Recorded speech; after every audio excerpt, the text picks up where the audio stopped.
Early on one Christmas Eve, when Santa was getting ready to leave, something happened that made him frown. A very heavy fog came down. "Oh no," he said, oh dear, it's gone and happened again this year. And the weather report says heavy snows. What would I do without Rudolph's nose? We will all rely on his assistance, so we can see into the distance. For another year, with his nose so bright, Rudolph will guide the sleigh tonight. The elves and pixies worked hard all day, loading parcels onto the magic sleigh. The reindeer grazed on a nearby green, but Rudolph was nowhere to be seen. Found snoozing in a nearby stable, poor Rudolph said, "I'm just not able. Dasher, Dancer, please go tell the others that I am unwell." All of the reindeer got such a fright as they exclaimed, "Oh, what a plight! How will we know which way to go if we can't follow Rudolph's glow?" A meeting was held with much debate, and they decided that they could not wait. They interrupted Santa's cup of tea to inform him most immediately. "Oh Santa, you just must be told, Rudolph has a frightful cold."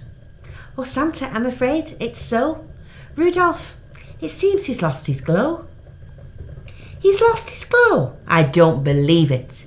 He absolutely must retrieve it."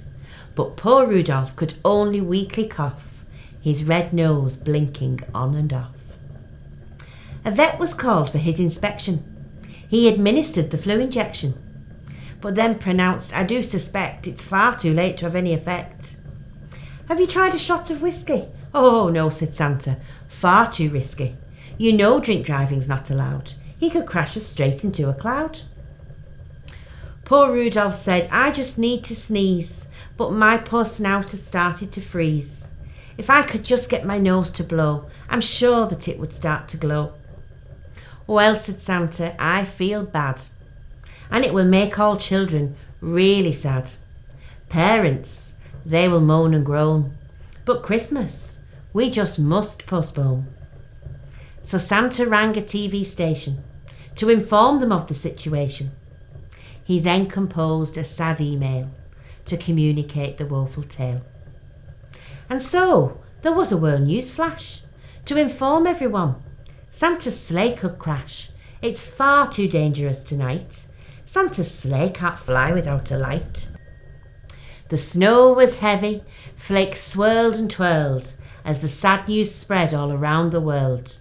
To cancel Christmas on a Christmas Eve was terrible news that was hard to believe. The whole world had a heavy heart, but one little girl was really smart. She crossed her fingers and crossed her toes. Clever little Eva Rose. As her daddy put her to bed, she smiled up at him and then she said, wishful thinking, please let Rudolph's nose stop blinking. Wishful thinking, please, let Rudolph have a great big sneeze." Close by at the time was Fair Enough, who heard it and thought, this is powerful stuff. To carry a wish on a fairy's wings might just achieve incredible things. So briefly, Fair Enough did appear, and she whispered into Eva's ear. She said, "Keep wishing on a star, and I will carry your wishes far." She kept exactly to her word, and the next thing many children heard, carried on fairy wings in a breeze, a chant to help poor Rudolph sneeze. I think it was at least 1 million.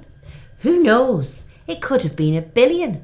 As they all looked up at the stars and the moon, all of the children chanted in tune. Wishful thinking, please let Rudolph's nose stop blinking. Wishful thinking, please, let Rudolph have a great big sneeze. All around the world, children joined in. In the end, it made an incredible din. It was heard by koalas in Sydney Zoo, by tigers and lions in Africa too. It woke a grizzly bear on a Canadian mountain, and it startled the fish in the Trevi fountain. A little girl's wish on a fairy's wings was truly achieving spectacular things. Like a hurricane, the chant did roll, making its way right to the North Pole. As it calmed down to a gentle breeze, it tickled Rudolph and it made him sneeze. A sneeze that started in his toes rumbled right through his body and escaped through his nose. So loud, gave him such a fright, and for a moment it made the whole world bright. And that was when all children knew that Rudolph's nose had finally blew. Children's wishes had overruled, and Christmas Day got rescheduled. Santa was filled with pure delight, because Rudolph's nose shone twice as bright. He clambered up on top of the sleigh, and the next thing you know, he was on his way.